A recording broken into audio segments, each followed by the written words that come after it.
There is a truth that few dare to say out loud, a truth that Napoleon Bonaparte, one of the greatest strategists in history, understood amid his victories and defeats, a truth that even centuries later still echoes silently through the failed relationships of exceptional men.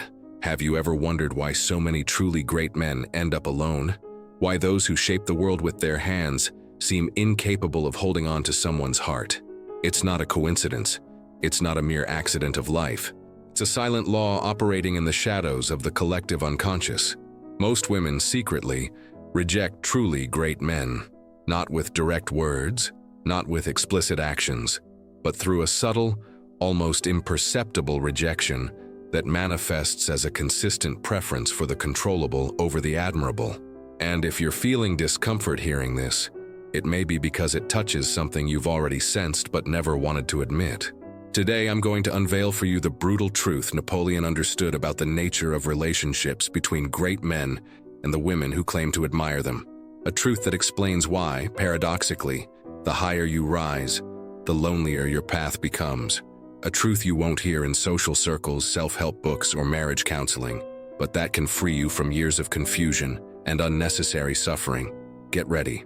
What I'm about to reveal in the next few minutes goes against everything modern society wants you to believe. But if you have the courage to face this truth head-on, you may finally understand the real price of greatness and make your choice with full awareness of what's truly at stake.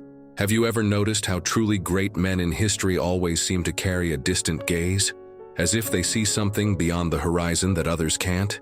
It's that spark in their eyes, the look of someone consumed by a greater vision, driven by an ambition that transcends the ordinary.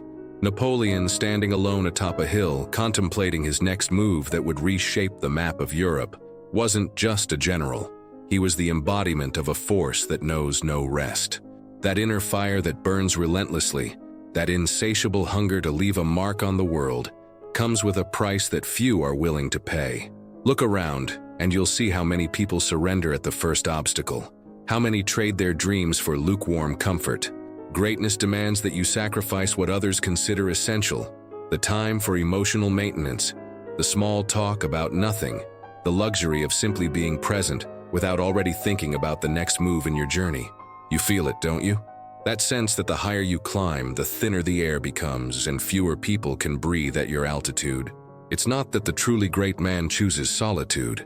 It's that solitude chooses him, as an inevitable companion on the path to something extraordinary. His inner circle narrows, not because he pushes people away, but because few can keep up with the frantic pace of his thoughts, the intensity of his presence. And so, like a ship drifting away from a safe harbor into the unknown, the great man distances himself from the ordinary. He's no longer comfortable to be around. His presence demands something of others. It reflects their own inadequacies. It's easier to call him distant, cold, or even arrogant than to admit that he simply inhabits a different reality, one where mediocrity has no place, where every minute is too precious to be wasted on the trivial. In his most intimate reflections, Napoleon arrived at a conclusion that few men have the courage to voice. Many women, deep in their souls, fear what they cannot tame.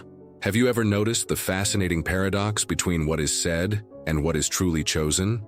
In stories and fantasies, the untamable hero is idolized from afar, but in real life, the manageable, predictable man becomes the practical choice. This fear isn't superficial. It's visceral, rooted in the deepest layers of the unconscious. When faced with a truly great man, consumed by a vision, there's a subtle discomfort, isn't there? It's like standing before a force of nature, magnificent to admire, yet terrifying to live alongside.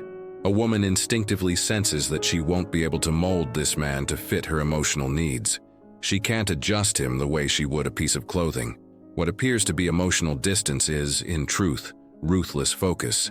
He isn't absent out of coldness, but out of necessity. Every ounce of psychic energy devoted to his great purpose means less available for the small relational maintenance most people deem essential. And so, silently, a cruel equation forms. The greater the man becomes in his pursuits, the less capable he becomes of being lovable in the conventional sense. Have you ever wondered why so many great historical figures had chaotic personal lives? It's not a coincidence. It's the reflection of this uncomfortable truth Napoleon understood. Greatness is seen not as a source of love, but as a threat to comfort. The woman who seeks emotional security can feel, in the subtext of every interaction, that she will never hold absolute priority in this man's life, because the empire, the vision, the mission will always come first. As painful as it is to admit, there's a truth that few have the courage to face. Many women, consciously or unconsciously, prefer manageable mediocrity over untamable majesty. Have you noticed how in real choices, not public declarations or expressed desires, the man who bends to emotional needs often wins the mating game over the one who remains steadfast in his unshakable purpose? It's not about looks or status, it's about emotional control. The mediocre man, and here we speak not of character but of ambition and purpose, offers something precious: availability. He is always there, present, accessible, malleable. His boundaries are flexible, his time negotiable, his priorities adjustable. In contrast, the great man is like a towering mountain, majestic from afar, but impossible to move. You can admire him, but you'll never carry him in your pocket like a lucky charm. This preference reveals itself in the smallest details of daily life, in the irritation when he spends hours immersed in his work, in the frustration when his mind seems elsewhere even while his body is present. The repression of this truth runs deep. No woman admits to choosing the lesser man to feel greater. Instead, it's rationalized. He understands me, he's more sensitive, he's present. The true translation might be, he's controllable. Can you feel the weight of this dynamic in the relationships around you? It's that unsettling feeling that something is out of place when you see a man of extraordinary potential, shackled to an ordinary life, tamed not by choice, but by exhaustion. Like an eagle tired of battling the storm, accepting the cage for the comfort of guaranteed food. The domestication of the wild spirit doesn't happen through force, but through the promise of love. A love that, ironically, begins to wither the moment majesty bows to mediocrity. Even the titans of history are not spared from this brutal truth. Napoleon, conqueror of nations, architect of empires, was unable to conquer and keep the heart of Josephine. Think about that for a moment. The man who redrew the map of Europe, who made kings tremble at the mere sound of his name, could not prevent the betrayal of the woman he loved with obsessive fervor. There is something profoundly revealing in that contradiction, something that strikes at the very core of what it means to be great. Have you ever felt how success sometimes seems to amplify loneliness? It's as if every step you climb on the ladder of achievement creates a deeper chasm between you and those who are supposed to be closest. Napoleon wrote passionate letters to Josephine during his campaigns, overflowing with devotion and longing. Yet while he conquered Europe, she sought companionship in other arms, not out of intrinsic malice, but because of an emotional void his greatness couldn't fill. What we witness here is a fundamental incompatibility. The man driven by a transcendent mission operates on a different frequency. For him, love is like a parallel flame burning beside the main fire of his purpose.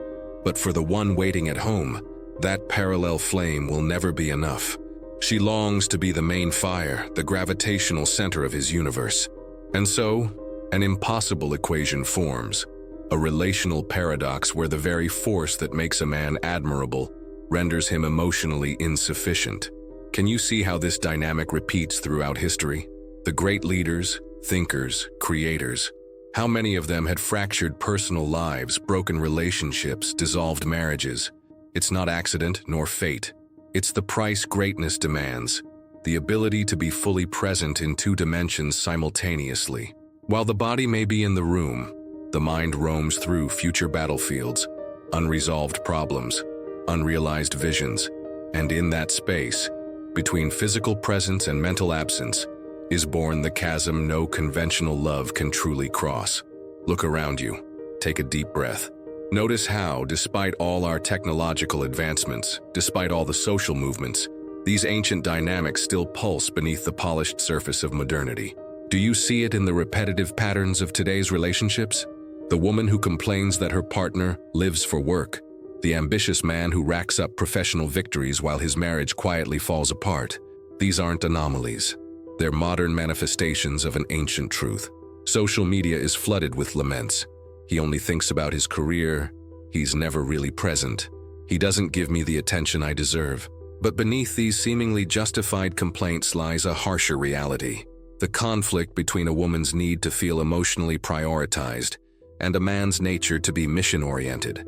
Have you noticed how many women, consciously or not, end up choosing men who make them feel secure rather than those who would make them feel proud? The modern man lives this dilemma in every fiber of his being: to be great or to be loved, to pursue excellence or nurture domestic comfort.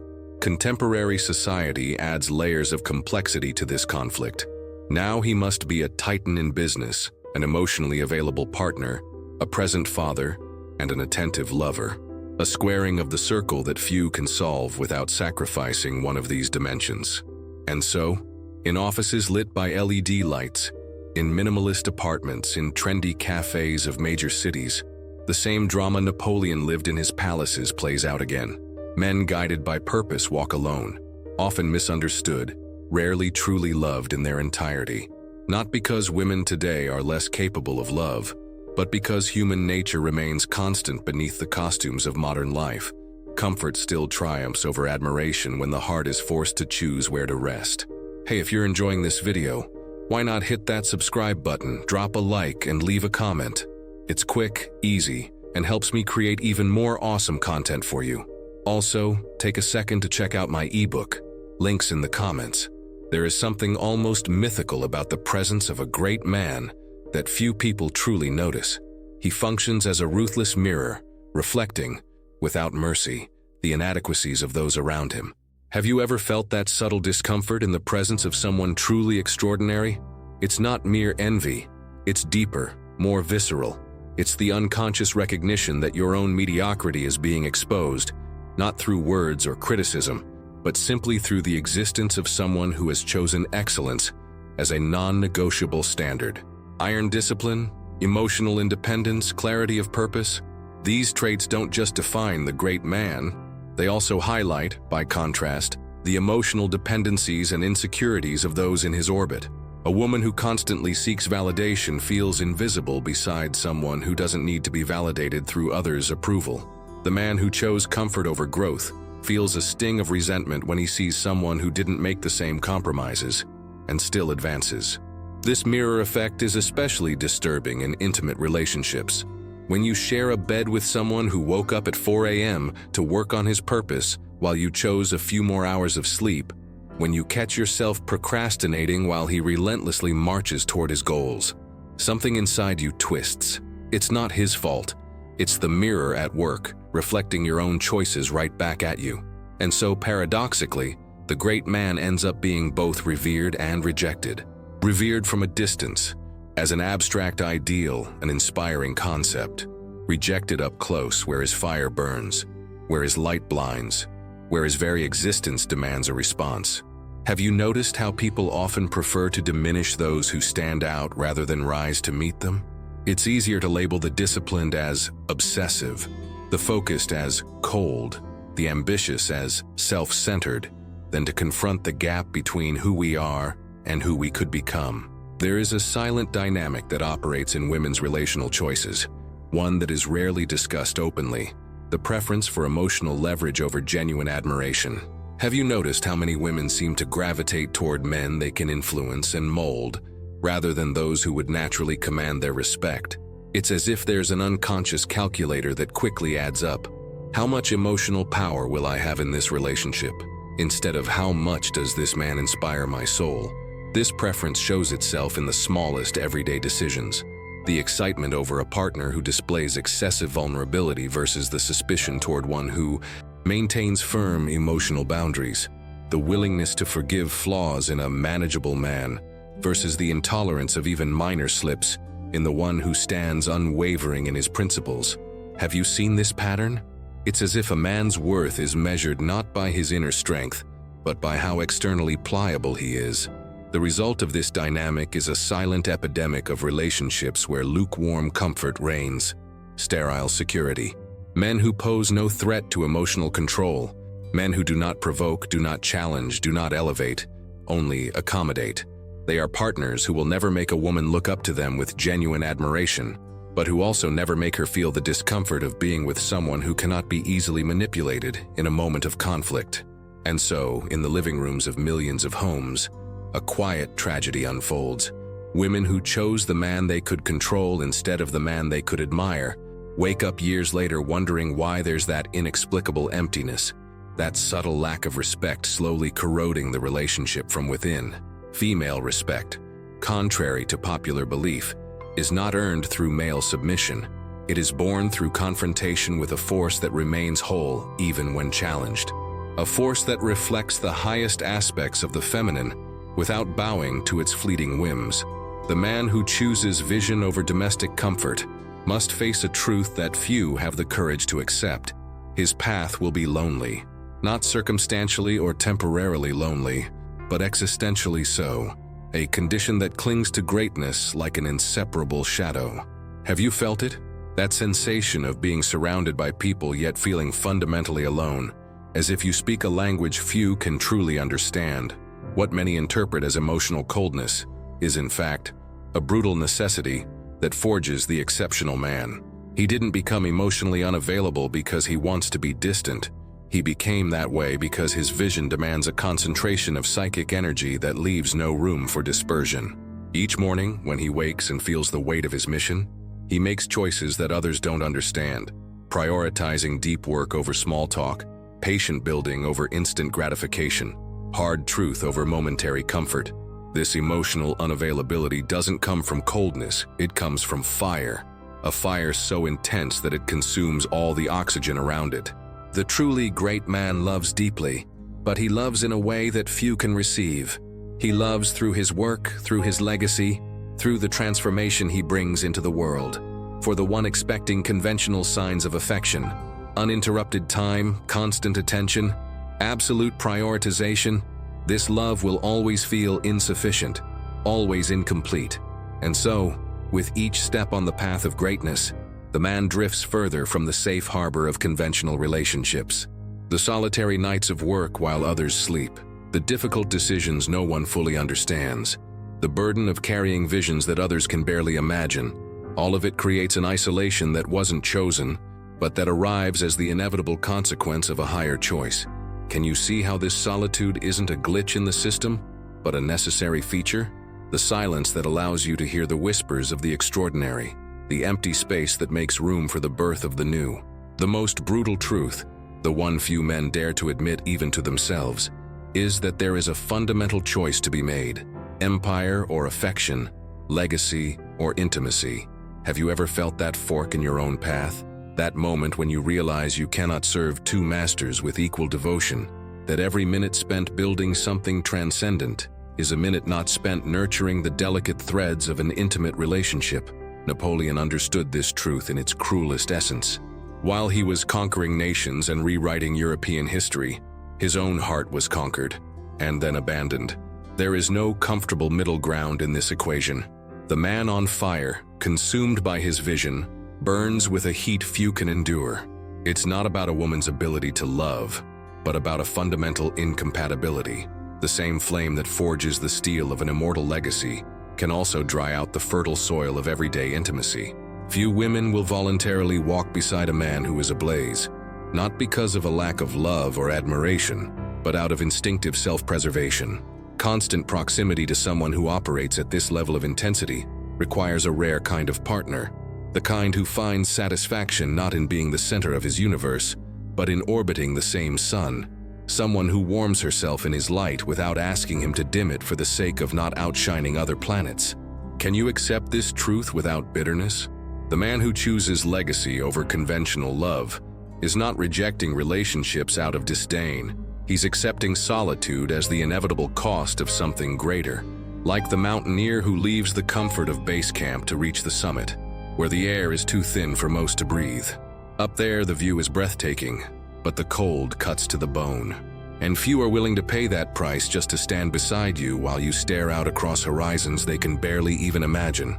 The statues that stand tall in the squares of great cities were not raised for comfortable men, not for those who prioritized being loved over being great. Have you ever stopped to contemplate the faces carved in bronze and stone, immortalized in museums and history books? In them, there is a palpable solitude, an isolation that transcended time.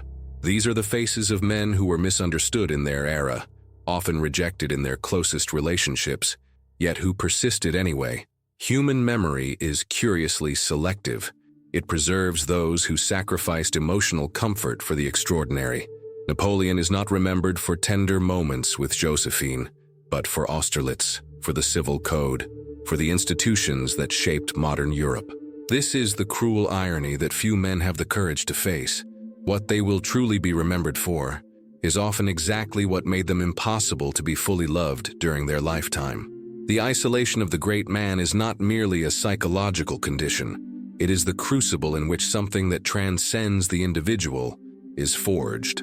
In the solitude of sleepless nights, in the kind of total focus that excludes all that is trivial, the spark of the extraordinary is born. This is a truth that offends our modern sensibilities. Some forms of greatness only blossom in the arid soil of solitude, never in the fertile but distracting ground of constant emotional connection. Perhaps there is hidden wisdom in this cosmic cruelty, a higher logic that escapes our immediate understanding.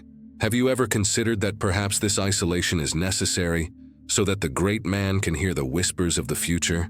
That perhaps the voice of history calling him to leave his mark is so subtle it can only be heard in the absolute silence of solitude? The inflexible man, unshakable in his vision, misunderstood in his time, is, paradoxically, the one remembered long after all who once criticized him have been forgotten. We've reached the end of a journey of revelation, a truth Napoleon learned through pain, but that you now have the chance to absorb through wisdom. The choice before you is clear, though brutal. Will you choose the path of greatness, with its solitary glory, or the path of comfort with its quiet concessions? There is something profoundly liberating in accepting this truth. When you understand that rejection is not a reflection of your worth, but a natural consequence of your ambition, the weight of misunderstanding begins to lift. You stop asking, "What's wrong with me?" and start realizing, "This is how it's meant to be." Ask yourself now, in silence, am I willing to give up emotional comfort for the extraordinary?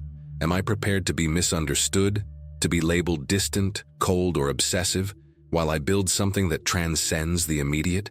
Am I ready to accept that few, maybe no one, will ever fully understand the fire that burns inside me? The decision is yours alone.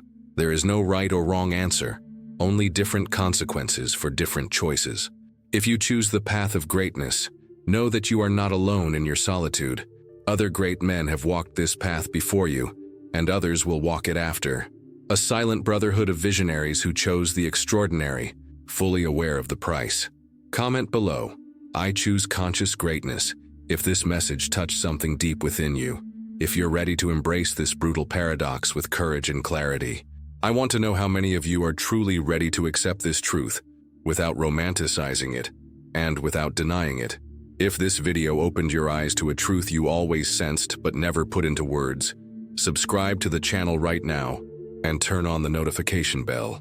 We're diving into truths others are too afraid to speak, uncovering the invisible laws that govern our inner world. Keep watching the other videos on this channel to deepen your understanding of the hidden truths of human nature that few dare to confront.